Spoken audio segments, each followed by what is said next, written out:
తీసుకో పెద్దాయనా, తాగు.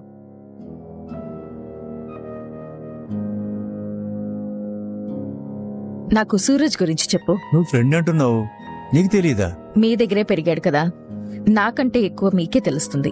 ఏం తెలుసుకోవాలి? ఏం తెలుసో అదే చెప్పు. నాకన్నీ తెలుసమ్మా, ఏం చెప్పాలో నువ్వే అడుగు. ఏ వయసు నుంచి సూరజ్ నీకు తెలుసు? సూరజ్ 4 ఏళ్ల వయసు నుంచి నా దగ్గరే పెరుగుతున్నాడమ్మా. వాడొక అనాథ, మిగతా వివరాలేవీ లేవు. వాడికి కూడా అది తెలిసే వయసు కాదు. నాకున్న దాంట్లో ఏదో పెట్టాను, అలాగే పెరిగాడు. వాడికంటూ ప్రత్యేకంగా ఇష్టాలేమీ లేవమ్మా, కాకపోతే మొండోడు. సూరజ్ చిన్నప్పటి నుంచి ఇంతేనా, ఎదిగిన తర్వాత మారాడా? చిన్నప్పటి నుంచి ఇంతేనమ్మా, అల్లరి చేసేవాడు కాదు, పద్ధతైన పిల్లాడు. అవునవును, చాలా పద్ధతి. ఎవ్వర్ని బాధ పెట్టడు. చేసిన సహాయాన్ని మర్చిపోడమ్మా, జీవితాంతం గుర్తుపెట్టుకుంటాడు.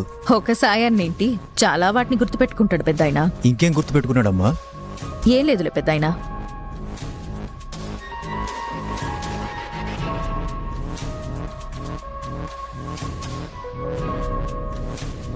ఇదిగో ఈ డబ్బుంచు. వాడేమన్నాడా? అలాగే అనుకో, నేనిస్తే సూరజ్ ఇచ్చినట్టే.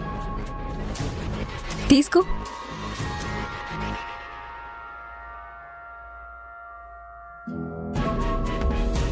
నీ పేరేంటమ్మా?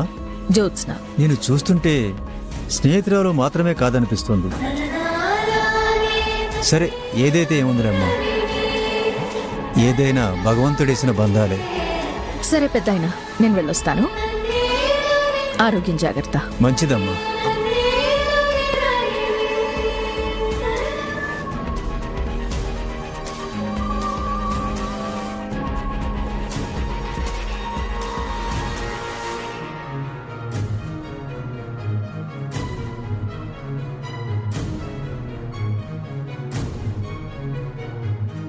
బయలుదేరాను పెద్దయ్య. పంపించావు కదా. ఎవరిని? నీ ఫ్రెండ్ని. నా ఫ్రెండ్ ఎవరు? ఇంతకు ముందే వెళ్ళిపోయిందిరా. అదే ఎవరని అడుగుతున్నాను పెద్దయ్య. తను డబ్బులు కూడా ఇచ్చింది, నువ్వే ఇచ్చి పంపించావు అనుకున్నాను. పేరేంటి? ఏదో చెప్పిందిరా. ఆ, జ్యోత్స్నానా? అవునరా, ఆ పేర్లే. వచ్చింది, నీ గురించి అడిగింది. ఏమడిగింది?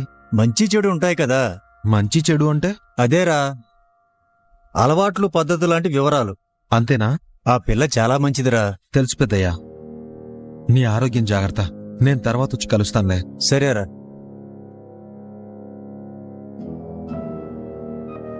కొందరి సలహాలు ఎందుకు వినాలో గుడ్ రిజల్ట్ వచ్చినప్పుడు గానీ అర్థం కాదు. హాయ్ వదినా. హాయ్. నేను జ్యోత్స్నాతో కొంచెం మాట్లాడొచ్చా? మాట్లాడు. వదినా, మీరు వెళ్లాల్సిన అవసరం లేదు, ఇక్కడే ఉండండి. మాట్లాడాలన్నావు కదా.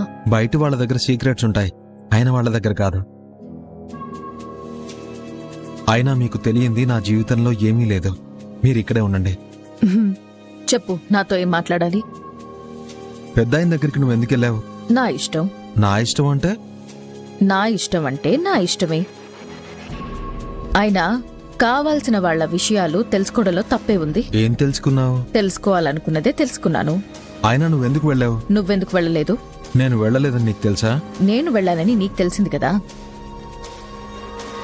అలాగే నువ్వు వెళ్ళలేదని నాకు తెలిసింది. నిజానికి నేను వెళ్లాల్సిన అవసరం ఉంది, కానీ నేను వెళ్లకుండానే అవసరం తీరిపోయింది. మంచిదేగా.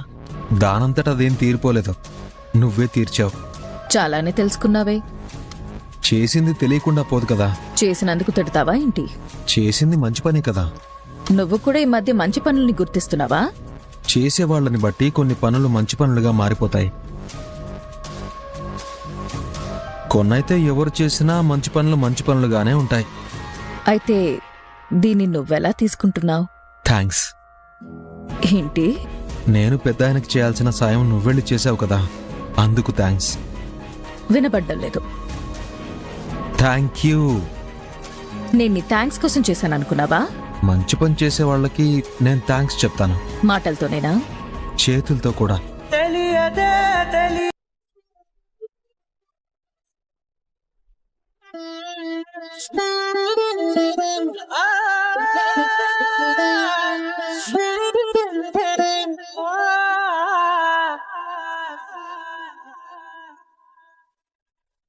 పర్లేదే, నువ్వు కూడా అప్పుడప్పుడు మంచి పనులు చేస్తూ ఉంటావు. దీన్ని ఇక్కడితో ఆపకు.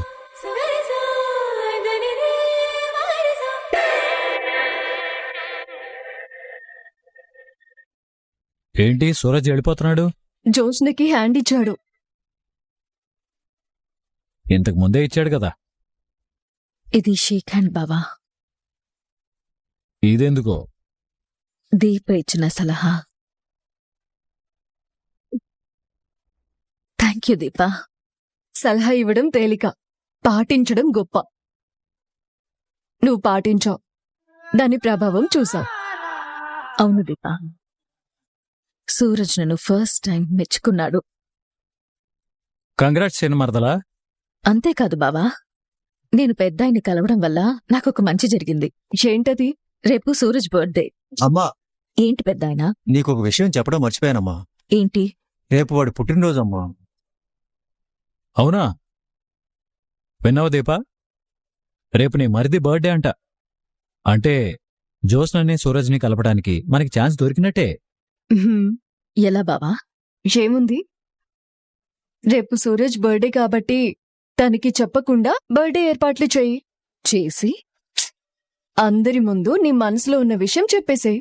అందరి ముందునా? నీకు సూరజ్ అంటే ఇష్టం, తన్ని ప్రేమిస్తున్నావు. ఈ విషయం చెప్పడానికి బర్త్డే కంటే మంచి అవకాశం ఎప్పుడొస్తుంది?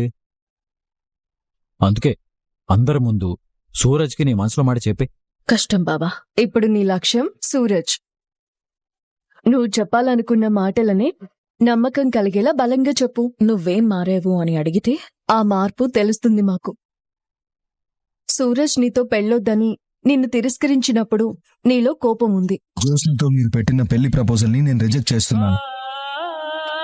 ఆ కోపంతోనే నువ్వింక జీవితంలో పెళ్లే చేసుకోకూడదనే నిర్ణయం తీసుకున్నావు. నాకు ఈ పెళ్ళొద్దు, అసలు నాకు జీవితంలో పెళ్ళే వద్దు. అప్పుడు నీలో పంతం ఉంది. తర్వాత నిన్ను నువ్వే ప్రశ్నించుకున్నావు. సూరజ్ మీద నీకుంది పంతం కాదు, ప్రేమ అని అర్థం చేసుకున్నావు. నేను పెళ్లి చేసుకోను అనే నిర్ణయం దగ్గర నుండి సూరజ్ని పెళ్లి చేసుకోవాలి అనే నిర్ణయం తీసుకునేంత వరకు నీలో ఒక సరికొత్త మార్పు నీకు తెలియకుండానే జరిగింది జోష్నా. సూరజ్కి అర్థం కావాలి కదా. చెప్తే అర్థమవుతుంది. రిజెక్ట్ చేస్తే చేయని. బావా, అసలు నువ్వు ప్రయత్నమే చేయకుండా భయపడితే ఎలా జోస్నా? కారు నడిపితే యాక్సిడెంట్ అవుతుందేమో అని భయపడితే జీవితంలో నువ్వు కారు నడపలేవు. ఫెయిల్ అవుతానని భయపడితే ఎగ్జామ్ రాయలేవు. లోతును తలుచుకుని భయపడితే నీటిలో అడుగు కూడా పెట్టలేవు. భయం అనేది మన ఫస్ట్ ఫెయిల్యూర్. అవతల వాళ్ళు ఏమనుకుంటున్నారో మనకు అనవసరం. మన మీద మనకు నమ్మకం ఉంటే ఎవ్వరూ మనల్ని ఆపలేరు. ఎలా చెప్తావో ఎక్కడ చెప్తావో నీ ఇష్టం, కానీ చెప్పు. భయపడి ఆగిపోవద్దు. కానీ అదే వద్దనేది. ముందు చెప్పు. మేము నీతోనే ఉన్నాం కదా, ఉహుం. ఎప్పటికప్పుడు సలహాలు ఇస్తూ సాయంగా ఉంటాం. థ్యాంక్స్ బావా. రేపెలాగైనా సూరజ్తో నీ మనసులో ఏముందో చెప్పేయాలి.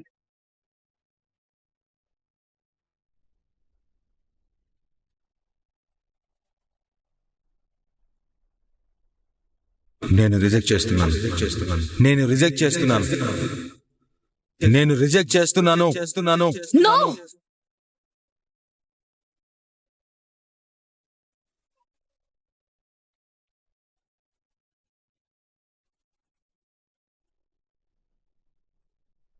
కనీసం కల్లో కూడా పాజిటివ్ హోప్స్ రావడం లేదు.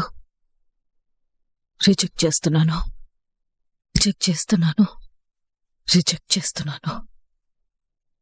ఆ మాట ఒక్కటే వినిపిస్తుంది. రేపు సూరజ్ బర్త్డే. కావాల్సిన ఏర్పాట్లు చేశాను. అందరి ముందు చెప్పిన తర్వాత వాడు రిజెక్ట్ చేస్తున్నాను అంటే నిన్నెందుకు నమ్మాలి? అంటే నేనేం చెప్పాలి? బావా, దీపా వాళ్ళు చెప్పాల్సింది చెప్పి వెళ్ళిపోయారు. నీకు సూరజ్ అంటే ఇష్టం, తన్ని ప్రేమిస్తున్నావు. అందుకే అందరి ముందు సూరజ్కి నీ మనసులో మాట చెప్పి. వాళ్ళు ఎంత హెల్ప్ చేసినా సూరజ్తో మాట్లాడాల్సింది నేను కదా. ఎలా చెప్పాలి?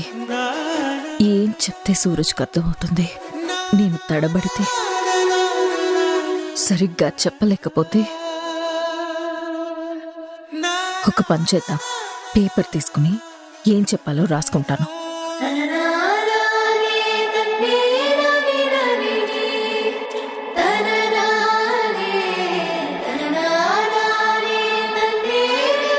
సూరజ్, నువ్వంటే నాకు ఇష్టం.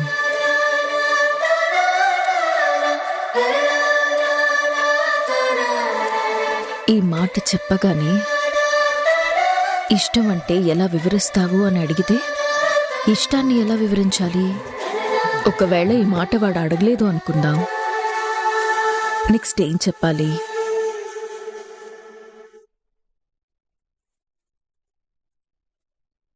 నేను నిన్ను ప్రేమిస్తున్నాను. వద్దులే, డైరెక్ట్గా ప్రేమిస్తున్నాను అంటే ప్రేమలో ఎప్పుడు పడ్డావంటాడు. అది ఎవరికి మాత్రం తెలుస్తుంది? స్ట్రైట్గా చెప్పేస్తే, సూరజ్, నేను నిన్ను పెళ్లి చేసుకుంటాను. నేనిలా అడిగితే నేను నిన్ను పెళ్లి చేసుకోను అంటాడా? అప్పుడు ఇలా అడుగుదాం, సూరజ్, మనం పెళ్లి చేసుకుందాం. ఇది బాగుంది. కానీ దీన్ని సూరజ్ ఎలా తీసుకుంటాడు? పెళ్లి చేసుకుందామని నువ్వు డిసైడ్ అవుతున్నావు అంటే నా ఇష్టంతో పనిలేదా అంటాడేమో. వద్దులే, ఈ రాతలు నా తలరాతని మార్చలేవు. మరేం చెయ్యాలి?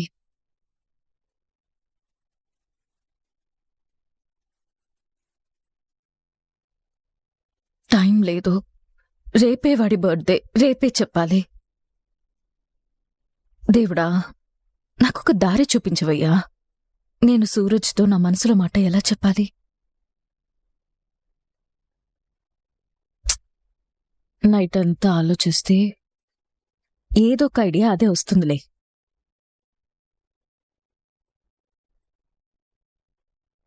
ఏదేవైనా సరే, రేపు సూరజ్ అంటే ఇష్టమని సూరజ్తో చెప్పాల్సిందే. చెప్పాల్సిందే.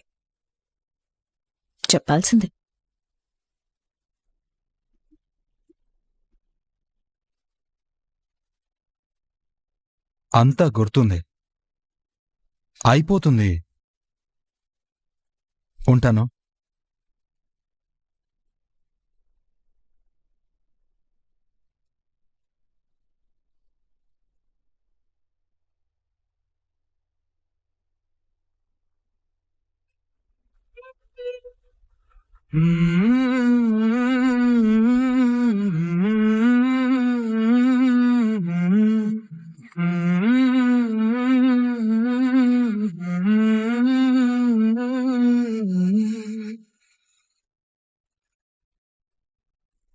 మీరేంటి ఉదయాన్నే మా ఇంటికొచ్చారు?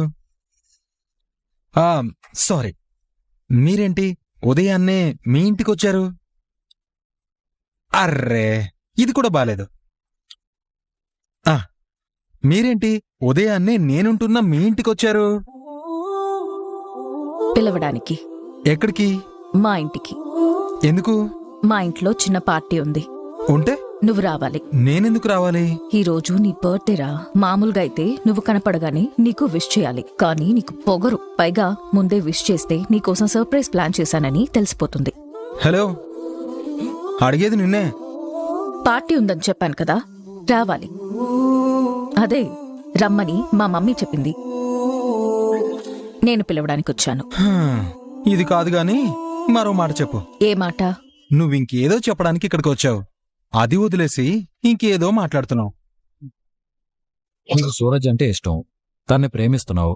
అందుకే అందరి ముందు సూరజ్కి నీ మనసులో మాట చెప్పి. అవునరా, నీకు నా మనసులో మాట చెప్పాలని వచ్చాను. అడిగేది నిన్నే.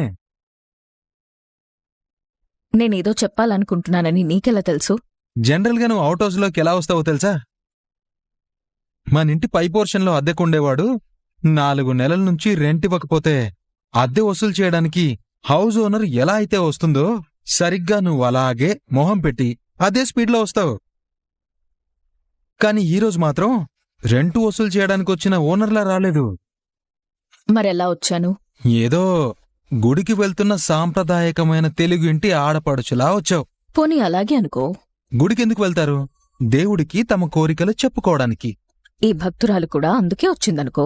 నేనైతే దేవుణ్ణేం కాదు. నేనైతే గుడికే వచ్చాను. అయితే పూజ చేసుకుని ప్రసాదం తీసుకుని వెళ్ళిపో. వెళ్తాలే గాని వెళ్లే ముందు నీకు ఒక మాట చెప్పాలి. చెప్పు. కూర్చుని మాట్లాడుకుందామా? పర్లేదు. అలా బయటికెళ్దామా? ఎక్కడికి?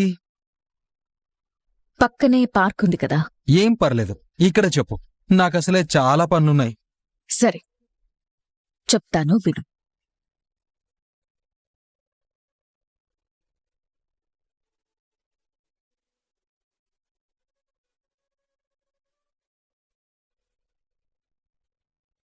అటు తిరిగావేంటి?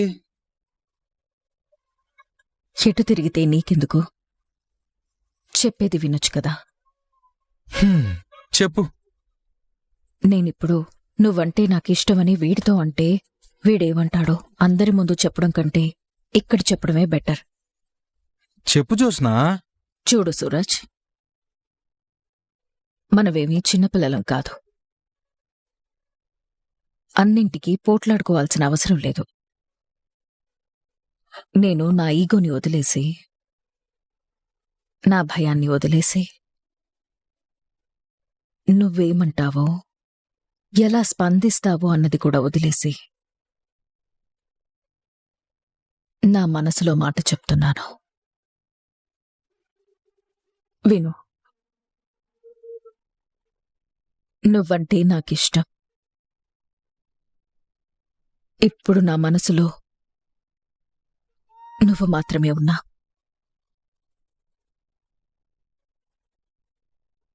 ఈ మాట నువ్వు నమ్ముతావా? లేదా నిన్ను నమ్మించడానికి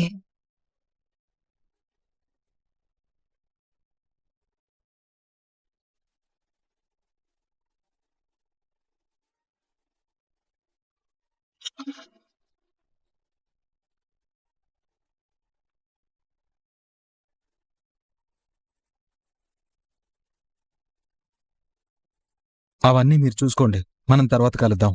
అంటే నేను చెప్పింది వీడు వినలేదా? నేను నీతో ఒకటి చెప్పాలి అన్న తర్వాత కూడా నేనంటే అంత నిర్లక్ష్యం ఏంటి వీడికి?